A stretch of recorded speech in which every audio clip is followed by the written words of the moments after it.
you. I'm very happy to be here. On this opening slide, the background I usually use is whatever city I'm presenting in. And today I realized that the city I'm really presenting in today is Transit Twitter. It's been awfully fun being on this conference and seeing a lot of the people I have virtual discussions with and actually seeing their faces and hearing their voices. And that's been a great deal of fun. So what we're going to do today is I'm going to talk for about half an hour about transit in the United States and what makes it work. And then I'm going to do half an hour panel in which we really look back on what has been a very difficult year in transit and a lot of hard questions we're facing going forward. So I always like to start this with talking about why I care about transit. What you see in this picture is my life, and over the last year, even more so my life. You can see where I live, you can see where I work, and you can see the train that takes me back and forth, or at least that took me back and forth before I started working from home. And transit makes my life better. And that to me is why I'm in the transit world. It's why I'm a transit consultant. It's why I'm a transit advocate. It's why I became a transit board member. And I would say in a more basic way, I love cities. And transit enables great cities. And that is, as Jarrett Walker would point out, due to the basic geometry of transit. Transit is really good at moving lots of people in a small amount of space. And that's the reason why, if you look at the center of any major economic or cultural center in this world, you will see a high functioning transit system that supports all of that activity. It's just basic geometry. One of the ways I like to point it out is that the average office worker is assigned less space in their cubicle than their car is assigned in the parking garage. If we try to operate this world solely off of single occupant vehicles, it does not work very well. And transit, I think, also fulfills another very important role. Transit offers everybody freedom. It is at its best a system that gives everybody in a city, whether they can afford a car or not, whether they can walk or not, everybody in the city, the freedom to move around that city. And if we do it well, transit is freedom and transit is truly a lifeline. If I look back a couple of decades, we're really in an interesting place now. Transit has become much more normalized in the United States. Nearly every large metropolitan area in the US has built some rail transit, has built some BRT. This isn't something that's just for a few large cities anymore. It's something that we're talking about all over the place. But when we look at how those transit systems have actually performed, we see huge differences in how successful they are. And those differences are somewhat accounted for by history, but I find a lot of them are accounted for the decisions we've made about what kind of transit to build where. And to me, the bottom line of transit is this: density, activity, walkability, connectivity, frequency, travel time, reliability, capacity, legibility. If we do these things well, we will make good transit. And so to start with density, it's immediately obvious. More successful transit, more useful transit is transit that goes to where more people are. Here you see Honolulu in a really nice matchup of frequent transit to actual population patterns. And that has to be exactly where the transit is. We have to realize that transit systems aren't lines on a map, they're circles around stops. And what's in those circles tells you how useful your transit system is. This is the Dallas Light Rail system. If it's in those circles, you can get to it. If it's outside of them, you can't. And part of that, I think, involves us thinking differently about land uses. For example, we intuitively know that pre-war neighborhoods, streetcar suburbs are great for transit, but actually, post-war apartment clusters can lead to really high ridership as well, yet a lot of transit systems tend to ignore them. And of course, it means we really have to think about land use policy as transit policy. This is Portland and a map of single family zoning in Portland. The rules you have in your city about what you can build where are inherently rules that determine how many people will have access to useful transit. Secondly, activity. You can see here Houston's light rail line, and it's successful because it links two major activity centers together. And again, here, I think it's really important that we actually broaden our view about what kind of things we want to connect. Nearly every city connects downtown with its transit network. I find that there's a lot of cities, though, that miss things like medical centers, which are also high ridership employment activity hubs. And a lot of cities which don't focus nearly enough on their universities, which, just like downtowns, are a major source of trips. And systems which connect these kind of multiple centers together are by far the highest ridership transit systems we have. And that's true regardless of mode. Caltrain in San Francisco is much more successful ridership-wise than a lot of other systems because it has a center on both ends and more centers in the middle. And activity isn't just working. If you look at why people take trips, you realize that work trips are less than a third of the trips, less than a quarter of the trips, depending on your metrics that we take in our lives. And if we design transit to work only for work trips, we're not designing a complete transit system. One of the things I'm playing around with right now is how can we measure the usefulness of transit systems in terms of actually serving all the stuff we want to do. And here's a couple cities compared in terms of what kind of destinations you can actually get to on transit. And this starts giving you a hint of why transit in New York feels so much more useful, as it doesn't just get you to your job, it gets you to everything else. Next, walkability. This is obvious. If you look at successful transit systems, they get their ridership from walking. Either walking to a connecting bus that gets you to the station, or walking directly to the station. And even systems that have invested hundreds of millions of dollars in parking garages, this is still true. Walking is the way to make successful transit, which means we need to actually build good pedestrian environments. On the left, a $300 million light rail line where the sidewalk didn't get invested in. On the right, how that SWAT feels today. And it means we need to actually land transit in the middle of walkable places where people want to be. That means not always taking the easy path. That means, like here in Atlanta, digging a tunnel to land in the middle of Decatur rather than simply taking the freight rail line that misses downtown. And connectivity. Every transit line is part of a larger network. Here you can see Houston's light rail and the connecting bus routes. We've known this for a long time. Successful transit systems are all about connections from one to another. Here's a tributary area of the rapid transit lines in Boston, showing how each of them has their own set of feeder lines and how that entire system for over a century has been designed around those feeder patterns. And you're seeing other cities do that. You're seeing Richmond, for example, redesign its entire bus network around a new BRT line. But it's not just physical connections, it's things like what kind of fares do you charge? Here's the cost to travel to Center City, Philadelphia from different locations, and you can see how it changes based on which agency you're riding, changes on whether you're riding a bus or a train, and it changes based on whether you're making a transfer or not. These are fares aggressively making a system harder to use, less connected, and less useful. Frequency, I'm glad we're having much more of a frequency discussion these days, because when I think now compared to the discussion we were having 10 years ago, I think people realize this much more. It's really hard to understate just how much frequency matters. It's when you look at ridership in different cities, cities with good frequent networks really tend to outperform. Who knew Las Vegas was actually a really effective transit network? If you look at their ridership compared to other cities of the same size, they're beating them handily, despite not having a rail system, simply because they offer so much frequent bus service. And oftentimes, we're not just talking about bus here. We're talking about, as we've talked a lot about this conference, regional rail. What kind of midday frequency are we running on all of this infrastructure that we have? Travel time. I will always emphasize here, travel time isn't speed. Travel time is how long does it take you from one door to another.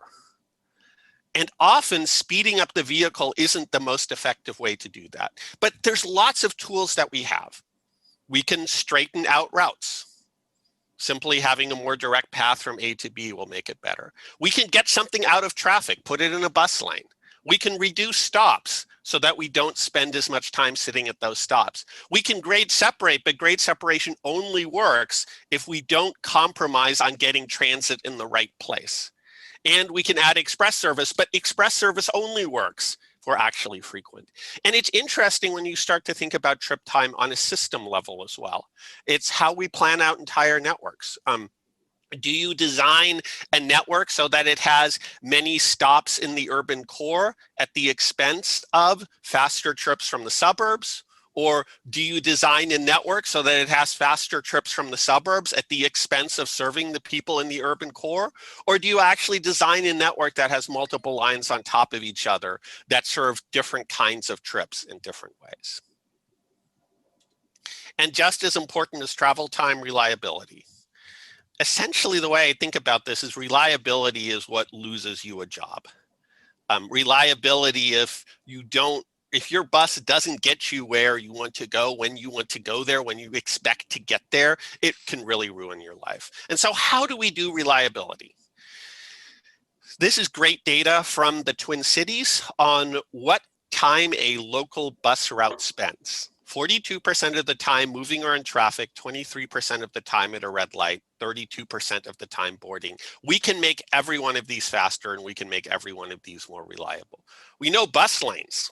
I would say one of the most underrated and worthwhile transit technologies out there. Simply paint and signs can do an awful lot of good, though if you have more money, you can get fancier with them, like here in Toronto. We know that we can do transit signal priority. We know that we can make stations faster, all door boarding, proof of payment, level boarding, even the simple things like make sure that every stop has a truly generous boarding platform for somebody in a wheelchair. So we aren't wasting a minute as somebody has to carefully maneuver towards the end of that ramp. Capacity, I feel like at a transit conference, I probably shouldn't talk about capacity that much because I think we tend to actually overestimate the importance of capacity. I actually hate the term high capacity transit, since in very few cities where I hear that discussion is capacity actually the thing that matters. Pretty much all of the technologies we have actually have extraordinarily high possible capacities. It is rare that we run into those situations where capacity is truly the reason why we pick one transit mode over another. And yes, there are examples. Ottawa replacing their busway with light rail was truly about the capacity need of getting through downtown and how a tunnel would be able to channel more people than that bumper to bumper bus lane you see on the top. But that's usually not the consideration that really drives things. But I do think capacity can be a useful way to think about how we actually plan a network. I would love to see more cities see transit modes as a response of using the correct tool for the correct corridor. Here, for example, is Houston's bus system in terms of person throughput. I would love to see more cities say, if we have a high ridership bus corridor, that is the most logical thing to upgrade to rail. And as we've also talked about in this conference, we need to stop throwing too much money at capacity. These are two stub-end commuter rail stations. The one on the left with a single track handles twice the number of trains a day as the one on the right. We have a lot of cases where we have a lot of capacity in our systems that we are not using, and we shouldn't be solving that simply by building more infrastructure. As the Germans would say, Organisation vor Elektronik vor Beton, or organization before electronics before concrete. Fix your operations first, then think about your signaling, and if neither of those works, actually think about building infrastructure. And then legibility. I think this is one that we undervalue. I love this picture. This is LA. It tells you everything you need to know. You can see the train, you can see where it's going, you can see your destination, the beach at the end of the street, and you can see the path it takes to get there. Good transit systems are easy to understand. And when you ride a system that does this well, you feel it. This is the A line in the Twin Cities, and it's one of my favorite experiences riding transit. I've got all the information I need to understand the route at the stop. I've got arrival information. I have real-time arrival information. I have a clear sign that tells me which direction the bus is going, something I would guess half of US bus stops probably don't tell you. And the stop has a name, which turns out to make things so much easier to navigate. And we can do that for any mode of transit on any system. But this past transit map session, I think hammered home that part of legibility is actually the inherent system itself. One of the things we tried to do in Houston when we redesigned the network is really have routes match streets, so that if you understand the city, you can understand the route. There's a Gessner bus, it runs along Gessner. Just knowing that helps you understand how the transit system works. And we do this very badly a lot of times. This is my favorite example I've found so far of a single bus route. If you put out systems like this, nobody is going to understand them. And if nobody understands them, nobody's going to ride them. In Juneau, for example, as far as I can tell, they have roughly the same number of bus routes that they have of buses. Imagine being a first-time rider trying to figure out this system. And finally, something I think I didn't emphasize enough in the book, good transit is inclusive. A good transit system is a system that makes everybody using it feel welcome. And I would say we're falling far short on this count. If you are in a wheelchair, your experience of navigating US transit is far worse. New York City, our highest ridership transit city by far, our highest ridership rail system, the subway is 23% accessible. If you are walking, you can get everywhere in New York on the subway. If you're in a wheelchair, you find that's a very restricted experience. And if you compare to other systems, Chicago, which had the same kind of issues with legacy infrastructure, is doing far better. It's things like who we think about. I think transit planning is very much planned around white men, frankly, and it's very much planned around commute trips. If you start thinking about traveling through a city as a family, think about, does the fare structure support people traveling in groups? Think about stroller policy. How many systems are there that require you to fold a stroller before you board? I'm not quite sure how that works. You've got one hand for your kid, you've got one hand for the stroller, and your third hand has to use the fare card in order to pay your fare as you board.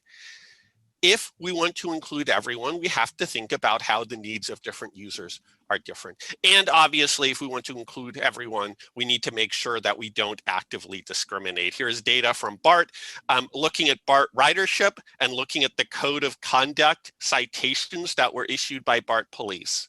If you are Black and you are traveling on BART, you have a whole set of things to worry about that the other riders don't. I think Jay Pitter up in Canada puts this really well. Urban design is not neutral. It either perpetuates or reduces social inequities, and that is very hard for people to wrap their minds around, because I think all of us here in a conference like this one, we all think we're the good guys. We all think we are bringing the solutions. But if we don't bring multiple perspectives to bear, if we don't think about other people's experiences, we may not be seeing that. It's things like, if you're planning a transit network, are you just thinking about population density, or are you also thinking about where low-income residents live in your city? Those can be very different maps, and that exercise could result in a dramatically different transit network. So we know this stuff. If you're a transit rider, you know all of this. But the remarkable thing is, if you actually look at transit systems, you will see dramatically different performance. Here's ridership per mile on different US light rail systems. And look at that range between Cleveland and Boston. Guess what? Cleveland and Boston's land use patterns are not even all that different. So what you're seeing here is different decisions that got made. I always say transit planning is simple, that if you just look at a city, its skyline is a vertical bar graph of density. All you really have to do is look at where's the population density, look at where the major centers are, draw lines between them, and you've planned a really effective transit network. But we're really not very good at this. We are literally building light rail through cornfields. In city after city, if you look at where the major transportation investments have been in terms of transit, and you look at where the ridership, it really doesn't match. Here's a map of different commuter rail, light rail systems, and notice the degree to which the rail lines seem to be actively dodging the density. We know where the demand is, and it's not where we're building the transit. So what are we getting wrong? I would say, first of all, and we're probably guilty of it here today, we talk too much about modes. We talk way too much about we need a streetcar, or we need light rail, or we need regional rail. We don't talk nearly enough about service. We don't talk nearly enough about where are we trying to get people to for what kind of trips. We plan single purpose transit. I mean, this is the whole commuter rail discussion. We plan line after line that's designed for one specific thing. Like this line is designed to get people to the airport from downtown. This line is designed to get 9 to 5 white collar workers to downtown. Transit like that isn't successful transit. Successful transit carries lots of different kinds of people for lots of different kinds of trips. We hurry through system planning. There's really 2 decisions we're making every time we build transit. The first decision is which corridors are we going to prioritize? In a city, we have this X number of places we could build transit. Which one are we going to focus on? This decision often gets made very quickly. It gets made in the run-up to a referendum. It gets made in some hurried board meetings. It gets sketched on the back of the envelope. It is an elected official's own idea. And then having made that decision quickly, we tend to spend an enormous amount of time picking the individual alignment within that corridor because the federal process actually requires us to do this. I would say that in most cases, that first decision, are we picking the right corridor, is far more important than the second. And I'm not saying the second isn't important, but the which corridor do we pick is enormously influential. And I have been seeing places do this better. I think Seattle has done a good job with this recently. I think Austin's done a good job of actually trying to set up rational processes for doing this, but we don't do it nearly well enough. We don't think about networks. We tend to, it's amazing to me how often when I see a new rail transit line proposed, the map I see of it shows only rail and does not show which bus routes you will be able to take to actually connect to that. Every line is part of a network, and the places where transit really works think about it that way. One of my favorite experiences is always Montreal, where the subway network was designed to work with the bus network, both on the large scale of simply how the system works, but also on the smaller scale of just how nicely the transfer stations work, how easy it is to get from that bus to the train. We don't use data. We know an awful lot about how people move, and it is still remarkable to me how much we use GIS, for example, as a tool for drawing a decision once we've made it, rather than a tool for making that decision.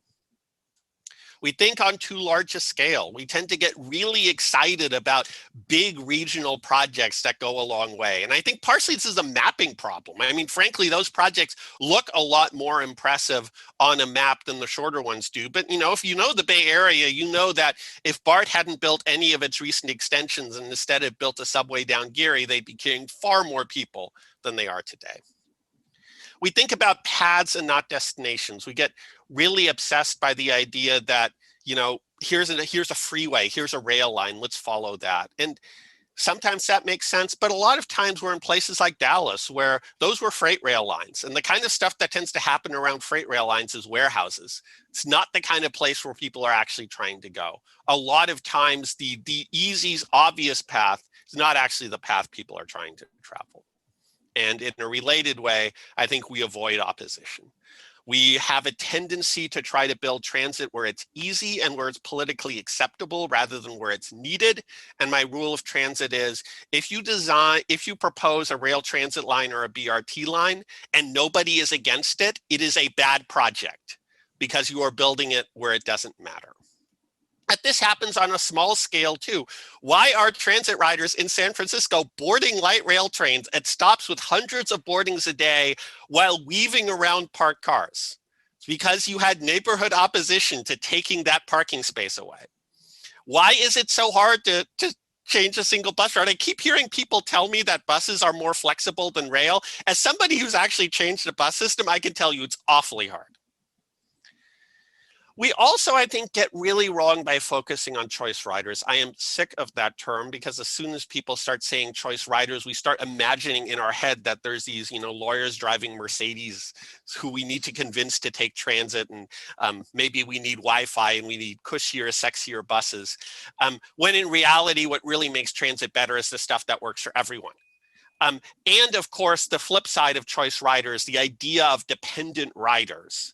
that starts meaning we take people for granted. And that shows up in all sorts of ways. It strikes me, for example, that when you look at crowding standards, why is it that we design commuter rail systems so that everybody gets a seat during rush hour while we're designing buses so that half the people are standing? It's actually easier to stand on a train than it is for a bus. And the reason for that is we're targeting that commuter rail for people who we think have a choice, while we're at least subconsciously designing that bus network for people who we feel don't have another choice. And all of those decisions means we are building on past injustices and we are adding to them. These kind of parallel systems that transit agencies operate. In Houston, for example, where from the same transit center to downtown, you have a choice of a 30-minute ride in managed lanes with plush seats and canopies at the stops for $3.25, or the local bus with the hard seats and no shelters for $1.25. And the left thing is 60% white ridership. The right one is 60% Black. We are prioritizing our investments. Denver, for example, building light rail lines out to low density, low ridership suburbs, while the highest ridership corridor in the system is a bus that's stuck in local traffic. Happily, they are now upgrading that to BRT, but it probably should have been light rail to begin with. And this plays out in all sorts of ways. Like Destiny Thomas has said, the entire field of transportation urban planning is a host to white comfort. When we look at things like policing, when we look at things like fare policy, we are doing an awful lot of transit in order to, frankly, make white people feel more comfortable on our transit. And I think we have to be honest about what we are doing, and I think we need to push back on that. And we talk about infrastructure and not service. We get really excited about electrification and double tracks, but we don't get nearly as excited about the service we're operating on those tracks. And this is some numbers I've been running recently. Percentage of the population of each metropolitan area that is within half a mile of frequent transit. And it's really interesting when you see who the high performers are. New York is obviously high, but who would have guessed that San Diego was the second best metropolitan area in the United States for this? And you will also notice that some places that have done a lot of investing in transit fall off the bottom of the list. Dallas, 3%. It cuts off the bottom of my PowerPoint slide. And so you can really see how we're focusing on building stuff, not on operating stuff. And finally, who's actually in these places making these decisions of power? We don't share power. We let far too few people be involved in these decisions that you make. And when you look at transportation or built environment, like Tamika Butler says, you realize that what we designed is exactly what the people in power wanted. You see places like Atlanta, where the white suburban counties kept their separate transit agencies, so they didn't have to be part of MARTA. You see voting policies like the MPO in Houston, where the suburban counties are far overrepresented. Every city has dense places that merit good frequent service. Every city has multiple activity centers to connect. Every place we can improve the transit experience. And I would argue that COVID hasn't fundamentally changed this. We can operate transit during COVID. COVID doesn't change geometry. COVID doesn't change the underlying geography of our cities. It doesn't change the inequality we've had all along. It doesn't change the urban need, the urgent need to deal with global warming. It doesn't change all of the problems we had baked into our systems, all of the complexities, all of the bad operating practices. It doesn't change the need for transit. And as we've seen in referendum results, COVID really hasn't changed the public's mind on transit. It also hasn't stopped highway agencies from continuing to invest and to widen in highways. But at the same time, it could destroy our transit funding structure. We are seeing a transit crisis in the United States right now. And I would say that COVID is proving how important transit is while testing how much we value it. And it's also reminding us of things we should have known all along. Maybe we shouldn't design entire networks around white collar commuters. Maybe we should take better care of our transit workers. And maybe we shouldn't take transit for granted. I think the bottom line to me always is when we talk about transit, we like talking about trains and buses, but we ought to spend a little more time talking about people. that, here's the book. Here's my Twitter handle. And I am looking forward to Q&A. And what we will do now is we will bring together a panel of some people who I think have really been confronting and in the middle of some of the most interesting and important things happening in transit right now.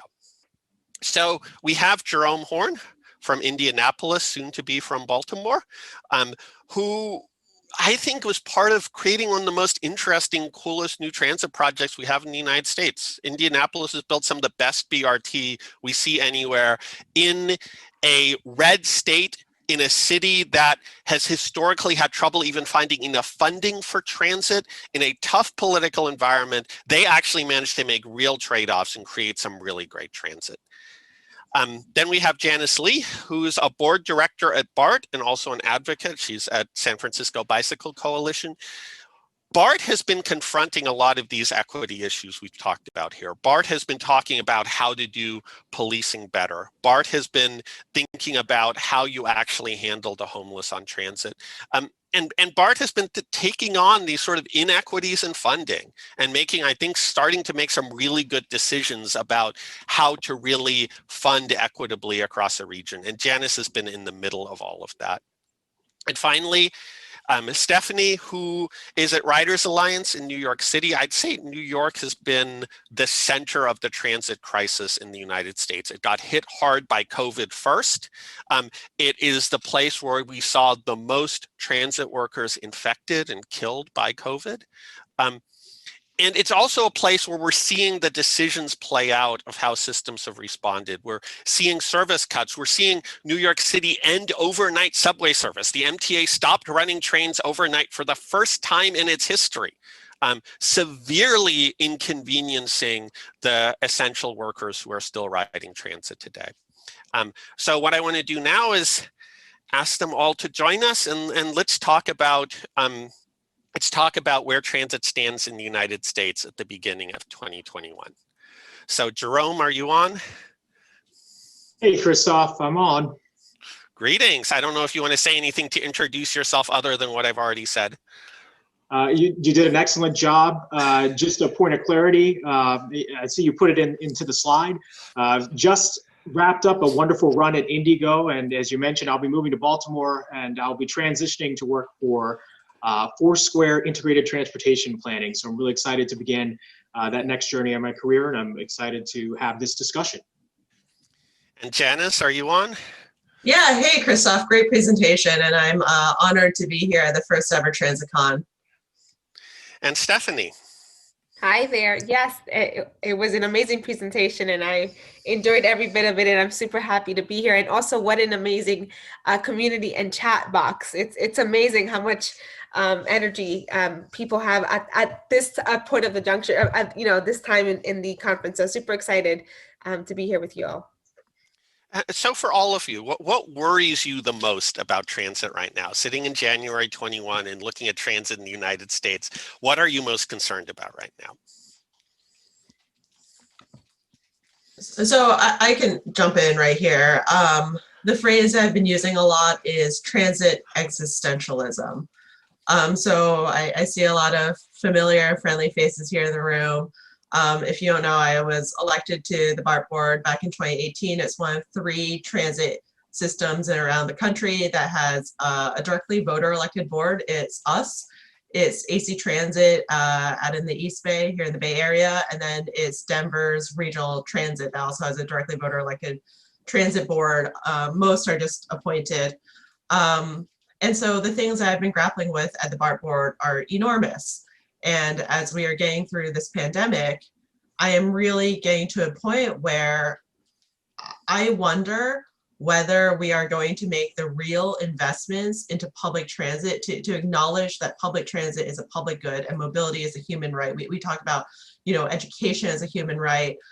We talk about health services and Medicare for all, and having that access as a human right. But when will we talk about mobility being a human right? And will we get out of this pandemic actually investing in public transit as a public good, or will we allow it to be eaten up and privatized and sort of turned into a lot of the ways that, say, like waste management around the country has become And will we sort of give up and say that this is no longer a thing we should sort of vaguely subsidize and we'll just let it go? And that's really scary as a potential outcome of this pandemic. Mm-hmm. Stephanie?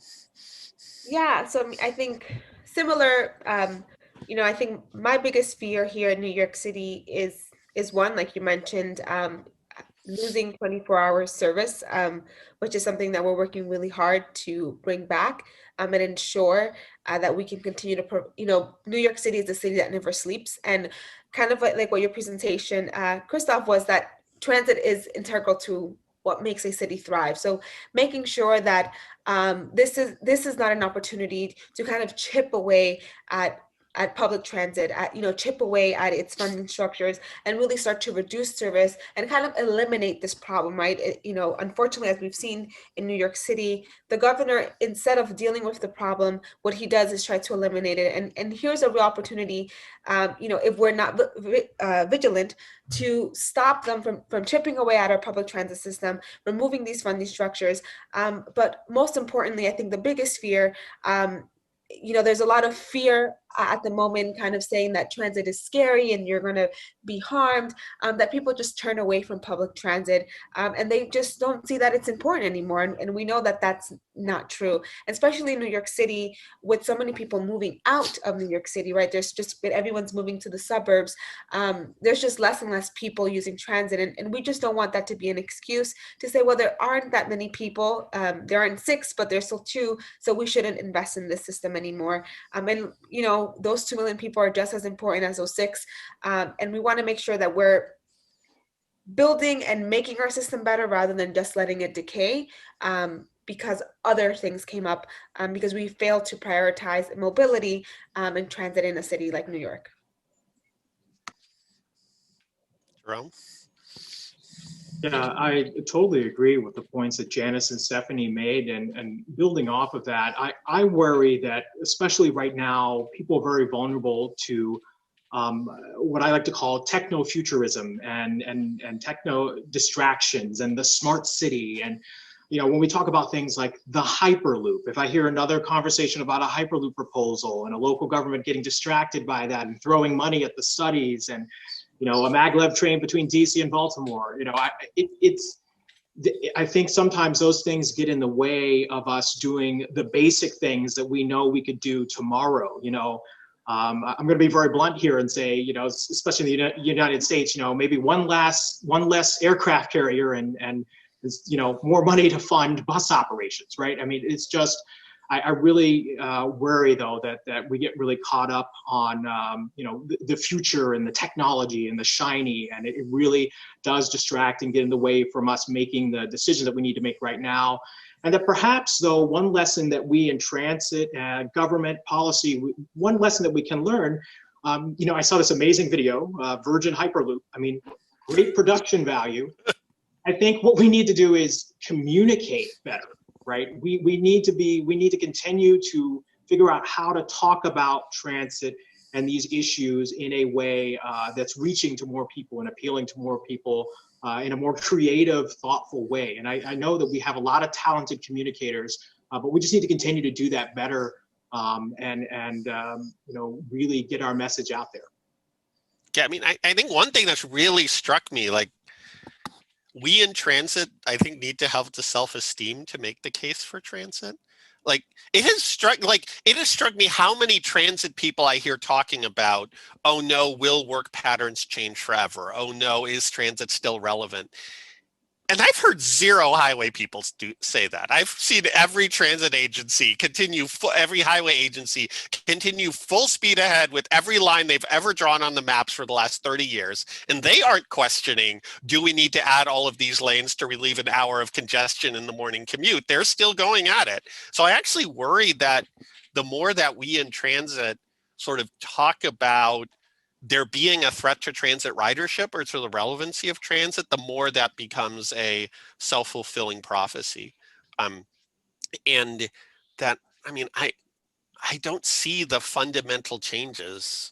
I don't see COVID being something that changes transit forever unless we let it. unless we let the sort of transit critics use it as an argument to stop spending money on transit.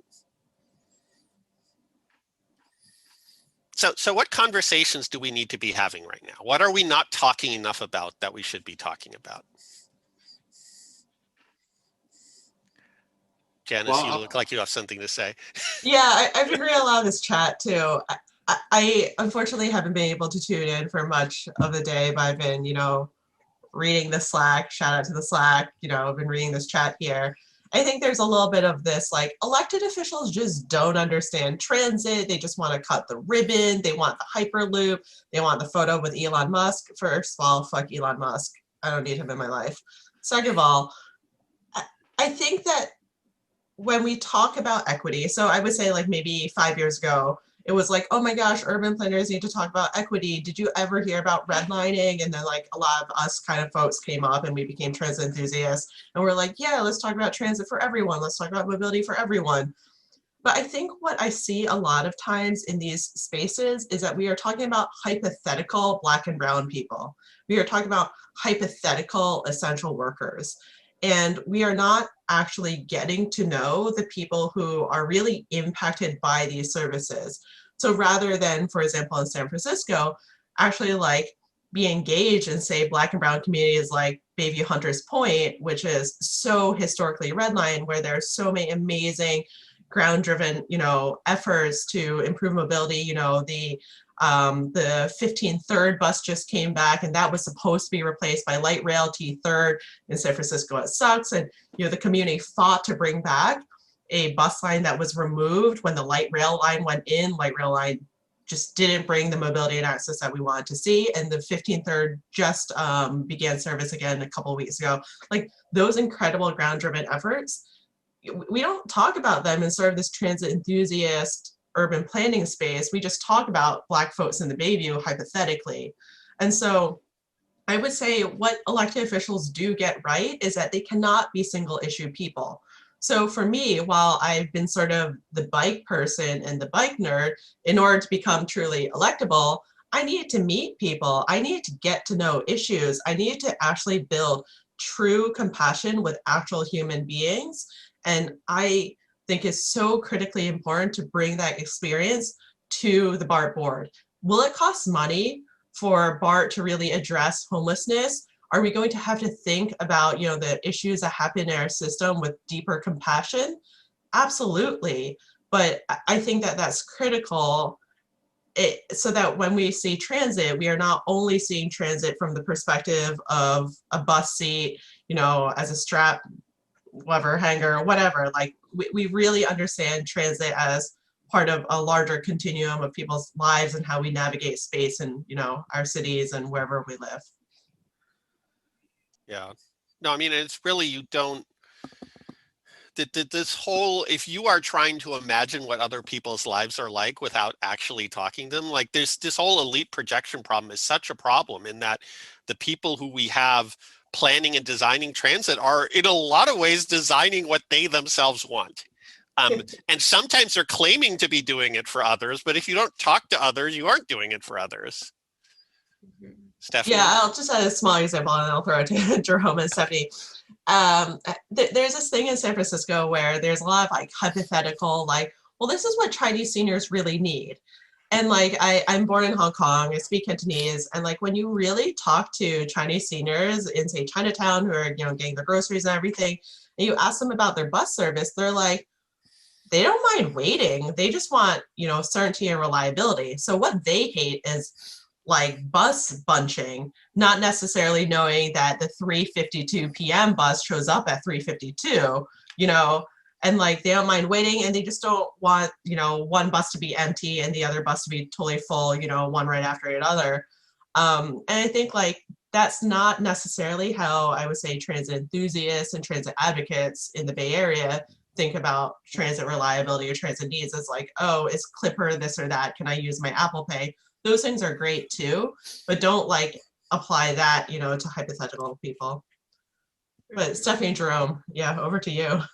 Yeah, no, it's actually really interesting that, I'll just kind of build off of that, because I am a transit advocate, but I'm not a transit enthusiast. So I find, so one reason why I don't even have a Twitter, I'm like not on transit Twitter. Like and I think, in terms of what we need to be talking about, I think one is communication, right? And making sure that riders, at least as a community organizer, the biggest thing that I have been, at least my biggest job has been making sure that people, regular riders, have a sense of pride with being a transit rider and caring enough to take time out of their busy schedules to call their elected official to tell them about what's going on with their poor service. So, in terms of, what we need to be talking about, at least for the way that I see it as an organizer, is making sure that people who take transit don't just kind of accept things as de facto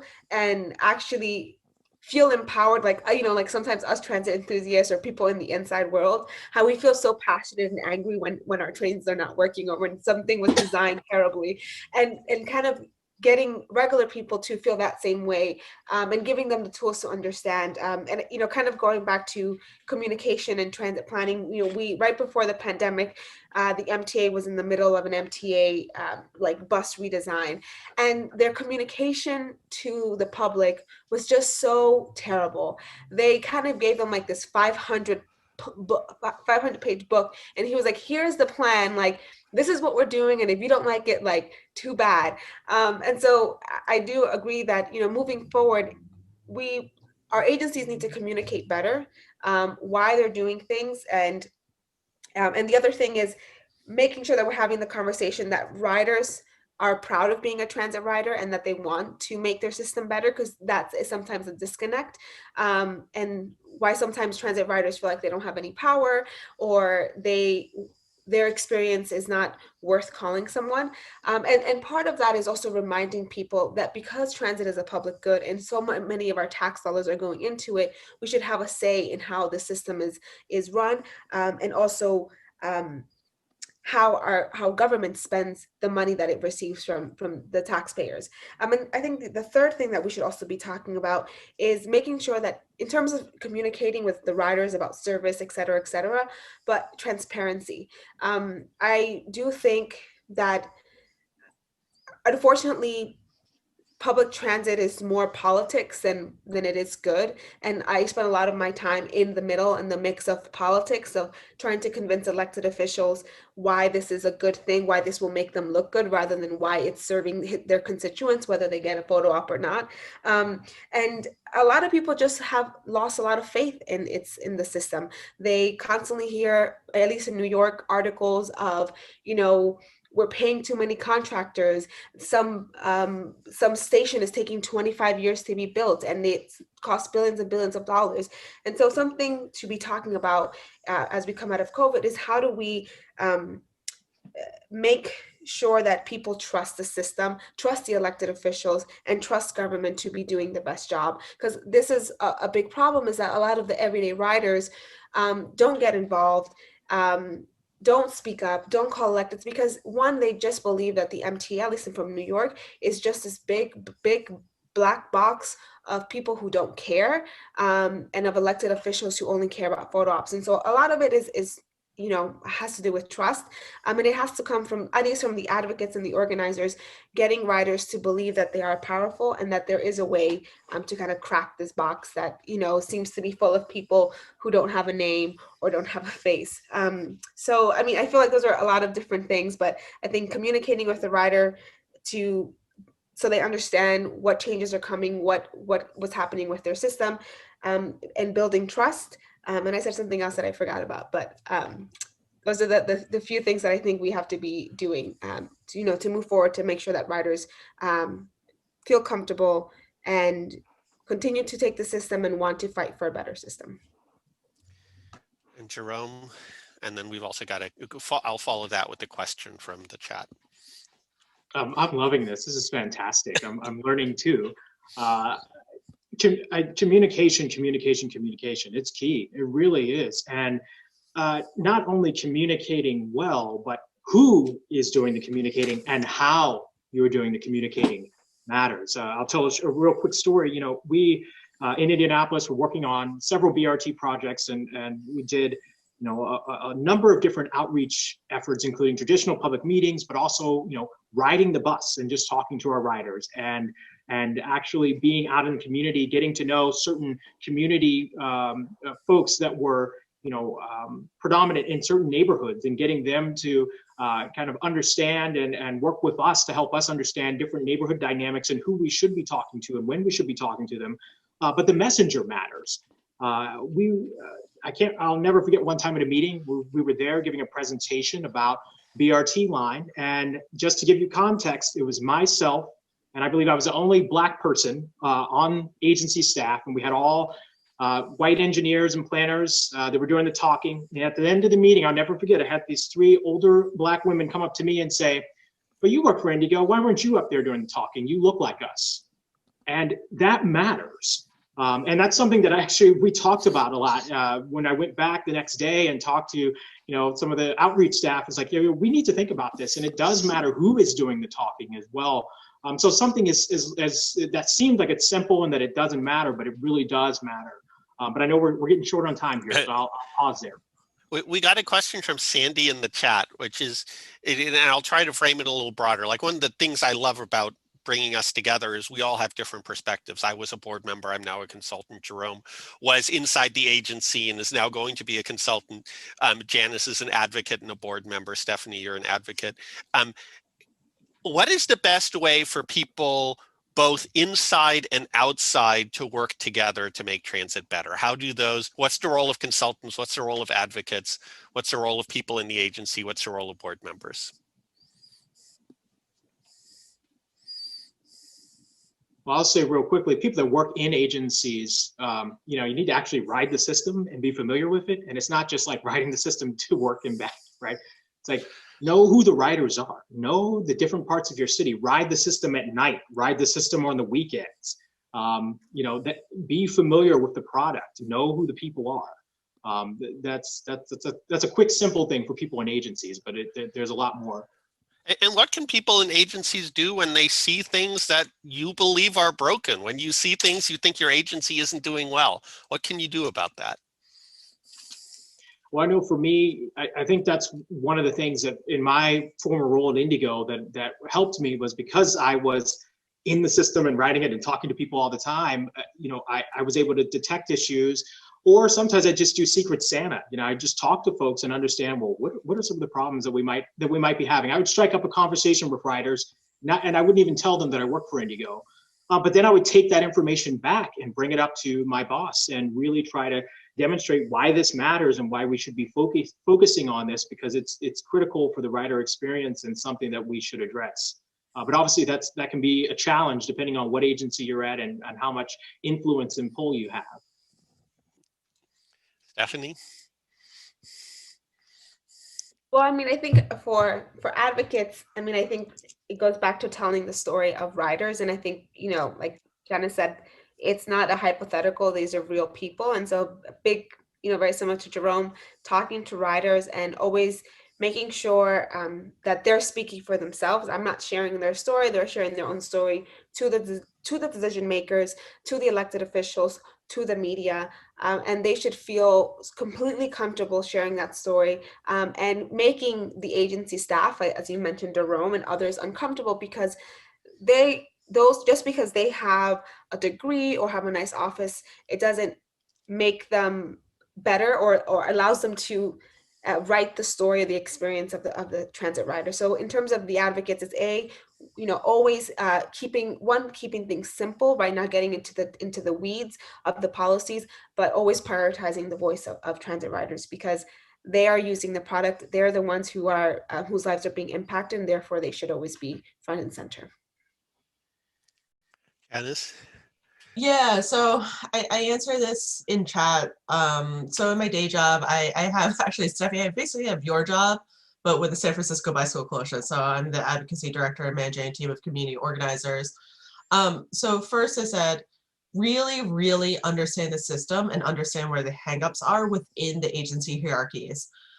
You might find out that it's just one really terrible person that's holding up all the decisions, or you might find out that it's like really tricky bureaucracy When I moved to California, I learned all about EIRs. I learned very deeply about where the hangups with EIR processes are.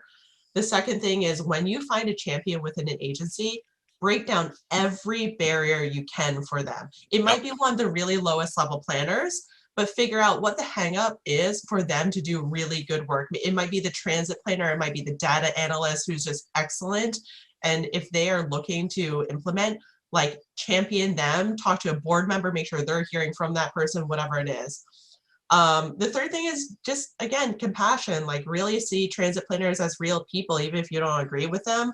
But at this point, like in SFMTA on the bicycle pedestrian, like livable streets team, like I know everyone really well. I know, like, you know, how many kids they have, where in the Bay Area they live, you know, what hobbies they have outside of work. If they're a new person, you know, pre-COVID, I would get coffees with them just to get to know who they are. And they know who I am. They know, you know, the hats I wear. And then on the other side, you know, back to what Stephanie was saying, back to my original point, make sure that your organization is doing actual organizing and representing actual people. If you're not doing that, you will never be effective. If you don't build power, and if you don't build your base and your movement in a way that is truly representative, you will never have power. I think that to a certain degree, I know there are probably YIMBYs on here, I think that's sort of the issue that YIMBY San Francisco suffers from, is being seen as very, very white, regardless of whether that's a reality or not. It's just seen as white, and they are losing a lot of their sway with electeds. And then I just want to quickly address Gabe's point about how, like, elected officials, like if you're on transit board, you've got to take transit every day. And, or was it, if you're a transit commissioner or board member that does not take transit, you should not be in that role. I sort of disagree with that a little bit. I think that the problem is on the advocates.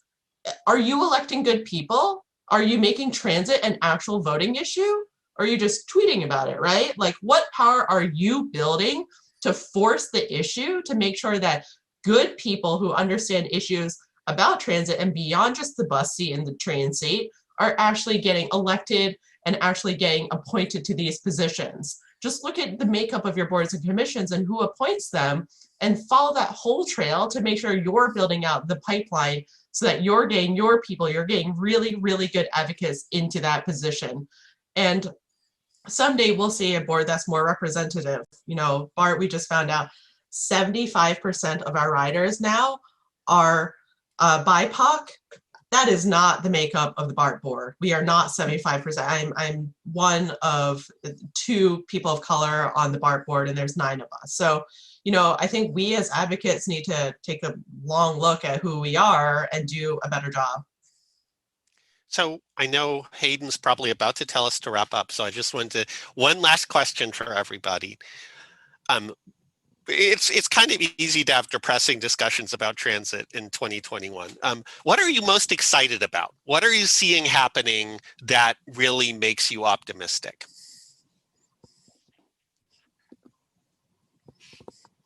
Somebody want to start? I love Stephanie, you looking up, you trying to imagine something. I've talked a long time, so I have a really short one.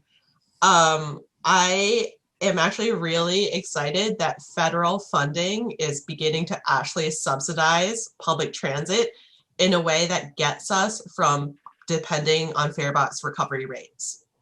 I want to throw out that revenue pie chart and start new. Fare box recovery has done really bad things for equity. It's a metric that has caused us to make transit systems far less useful to fewer people. Yeah. So one, I would say the federal, that's one thing I'm excited about. And all of 2020, this is my first time as an advocate working on the federal level. And so to be actually see it happen the same year that we enter the conversation was pretty exciting. But I think on a more local level, you know, in the bus ridership, you know, there's been a lot of changes happening in New York to buses. We have been getting more busways, which are, you know, I mean, I don't have to explain, but the busways, you know, we have 3 busways. We have almost over 20 new miles of bus lanes here in New York City.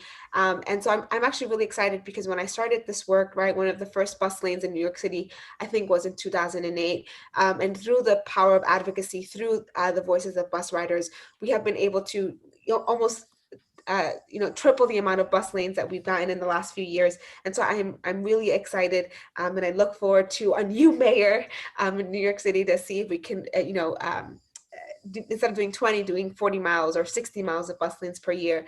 And so I'm really excited to be part of the group of people who is helping design and not design, but push for a better, more equitable New York City. So I'm really excited about that. Jerome? I'd also say I'm excited about the new possibilities, cautiously optimistic about new possibilities of the federal administration. I think there's a lot of really great people that are being lined up. I'm hearing the right things. I'm hearing things said that I haven't heard said before. Obviously, it's yet to be seen whether or not this is performative, but I would agree that, seeing operations funding being thrown at transit systems, and hopefully that's something that will have the opportunity to dictate some really good policy. Because on the federal level, particularly with funding, we've been getting a lot of money to build shiny things.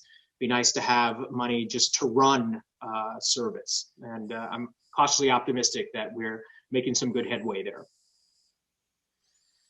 And I'll close it out by saying that I think what I've been most excited about recently is I do feel like the conversation is shifting. I do feel like we're talking about things we've needed to talk about for a long time. I feel like we're talking more about service rather than infrastructure. We are starting to have conversations about equity. I think we've just started digging into those conversations and really dealing with the historic racism in our systems, but we are starting to have those conversations. And I'm seeing advocacy get better and better across the country, and I'm seeing it show up in the ground in terms of actual better transit networks. And I feel the fact that everybody here has turned out on a Sunday to have these conversations is very much a sign of that. So it's been fun to be part of the conference. It's been fun to pull this great panel together. And I will say Hayden and company did a great job.